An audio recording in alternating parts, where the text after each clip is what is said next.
Assalamualaikum warahmatullahi wabarakatuh. Saya Yupita Sari, mahasiswi Pendidikan Sejarah, Fakultas Keguruan dan Ilmu Pendidikan Universitas Sriwijaya Angkatan 2019.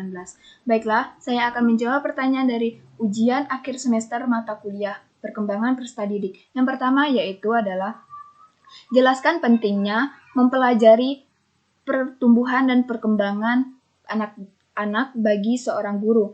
Jelas sangat penting karena seorang guru diharapkan mampu mengetahui dan mengenal setiap karakter anak didiknya. Hal ini akan sangat berpengaruh bagi proses pembelajaran nantinya, sehingga sang guru diharapkan mampu mengetahui baik dari sisi positif maupun dari segi negatif sang anak.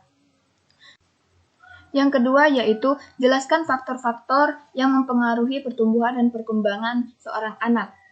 Faktor yang pertama adalah faktor pola asuh orang tua, yang dimana orang tua diharapkan mampu memberikan pola asuh yang baik dan benar bagi anak agar pertumbuhan dan perkembangan anak tersebut berkembang dengan baik. Pola asuh sendiri tidak hanya berdampak ketika seorang anak tersebut kecil, namun akan berdampak kepada anak tersebut hingga dia dewasa. Jadi itulah seorang orang tua diharapkan mampu mendidik ataupun memberikan pola asuh yang baik kepada anaknya, serta menjaga komunikasi dengan anaknya dengan baik. Faktor yang kedua yaitu adalah sifat dasar genetik anak tersebut, di mana genetik di sini adalah menurun dari orang tuanya. Seperti tingkah laku ataupun sifat sang anak yang merupakan turunan dari orang tuanya. Faktor yang ketiga yaitu adalah nutrisi dan gizi yang diberikan oleh orang tua. Diharapkan orang tua mampu memberikan gizi ataupun nutrisi yang baik terhadap anaknya sehingga anak tersebut mampu berkembang dengan baik. Dengan gizi dan nutrisi yang baik, maka pertumbuhan dan perkembangan anak akan berjalan dengan baik sehingga pola pikir ataupun tingkat intelijensi sang anak juga akan meningkat. Pertanyaan yang ketiga yaitu adalah jelaskan hakikat pemahaman belajar anak.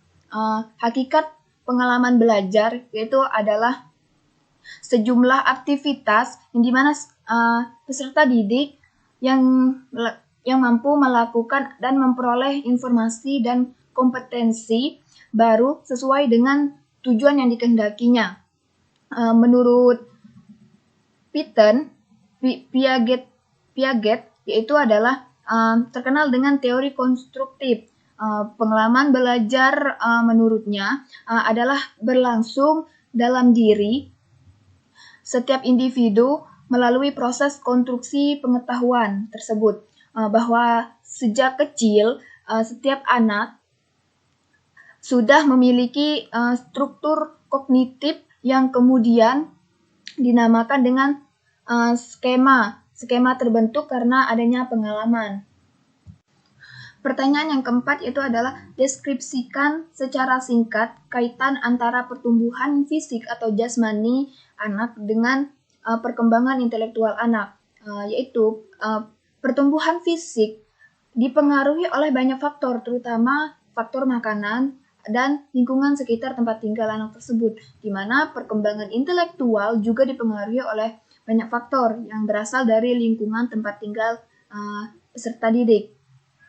Pertumbuhan fisik merupakan pertumbuhan yang paling pesat karena remaja tidak hanya tumbuh dari segi ukuran ataupun organ seksual ataupun pubertas. Hal ini ditandai dengan datangnya menstruasi pada perempuan dan mimpi basah pada laki-laki. Seperti intelektual, yaitu seperti proses kognisi, proses mempertimbangkan ataupun sebuah kemampuan mental ataupun intelijensi sang anak, sehingga semakin besar, semakin tinggi pertumbuhan seorang anak, maka kemampuan intelijensi sang anak juga akan semakin baik. Yang kelima yaitu deskripsikan kaitan antara perkembangan intelektual dan emosional anak. Melalui pendidikan, anak didik tidak hanya diharapkan mampu meningkatkan pemahaman intelijensinya, namun juga pemahaman emosionalnya, disebabkan kemampuan dalam mengelola emosional juga tidak kalah pentingnya dengan pemahaman intelijensi. Dengan meningkatnya pemahaman intelijensi, maka diharapkan anak didik juga mampu mengatur ataupun mengendalikan emosinya sewaktu-waktu ketika dia mengalami suatu masalah. Di mana semakin tinggi tingkat intelijensi, maka pemahaman anak didik akan mengendalikan emosinya juga semakin bagus. Mereka diharapkan tidak mudah terpancing terhadap suatu hal, sehingga mereka dapat menahan amarah dalam dirinya ataupun tidak tergopoh-gopoh dalam bertindak.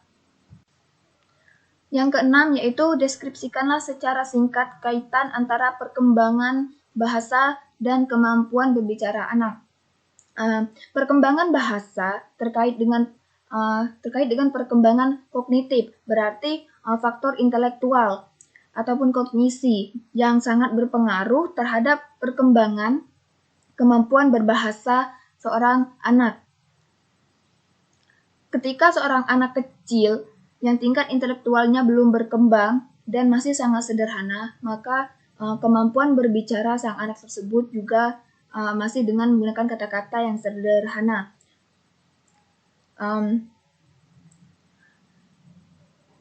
Karena pada dasarnya kata-kata yang diserap oleh anak tersebut berasal dari kata-kata yang sering dia dengar di lingkungan sekitarnya. Semakin banyak kata yang diserapkan oleh anak, maka kemampuan komunikasi sang anak pun juga akan semakin baik. Asalkan orang tua juga menjaga komunikasinya dengan baik dengan si kecil, seperti mengajaknya berbicara, menyebut nama-nama buah, ataupun kata-kata sapaan lainnya. Nomor 7 yaitu jelaskan secara pemahaman kita sendiri mengenai tentang perbedaan istilah kebutuhan, dorongan, dan motif, serta sebutkan contohnya. Kebutuhan yaitu adalah sesuatu yang sangat kita butuhkan sebagai manusia untuk mempertahankan kelangsungan hidup kita secara alamiah maupun secara untuk mencapai kesejahteraan. Contohnya misalkan kebutuhan kita akan makan, tidur, istirahat, yang merupakan itu kebutuhan mutlak bagi kita. Sedangkan dorongan adalah sesuatu yang berasal dari alam sadar kita yang membuat kita untuk melakukan sesuatu ataupun melakukan tindakan tersebut. Misalkan kita berlari karena adanya dorongan dikejar oleh anjing. Sedangkan motif itu adalah suatu keadaan ataupun kebutuhan dan dorongan yang kita sadari yang membawa kita terjadinya suatu perilaku, atau dengan kata lain yaitu alasan kita untuk melakukan sesuatu atau dorongan dari dalam diri kita untuk berbuat ataupun bertindak dalam kehidupan sehari-hari dapat kita saksikan seperti pelajar ataupun kita sendiri mau pergi ke sekolah karena adanya keinginan untuk mencari ilmu atau menjadi orang pandai. Pertanyaan yang terakhir yaitu adalah bagaimana ciri perkembangan sosial pada masa remaja anak. Yang pertama yaitu adalah bagaimana kita menerima kenyataan terjadinya perubahan fisik yang dialami oleh sang remaja tersebut dan dapat melakukan peran sesuai dengan jenisnya. Yang kedua yaitu adalah belajar memiliki peranan sosial dengan teman sebaya ataupun teman sekitar kita, baik teman sejenis maupun dengan lawan jenis. Yang ketiga yaitu adalah mencapai kebebasan dari ketergantungan terhadap orang tua dan dewasa lainnya, gampang bergaul terhadap sesamanya. Yang keempat itu adalah mengembangkan kecakapan intelektual dan konsep-konsep tentang kehidupan bermasyarakat, yang dimana sudah mampu bersosialisasi dengan baik di lingkungan masyarakat. Mungkin ini yang dapat saya sampaikan. Jika ada kata-kata yang salah, saya mohon maaf. Kepada Allah saya mohon ampun. Saya akhiri. Wabillahi taufik wal hidayah. Wassalamualaikum warahmatullahi wabarakatuh.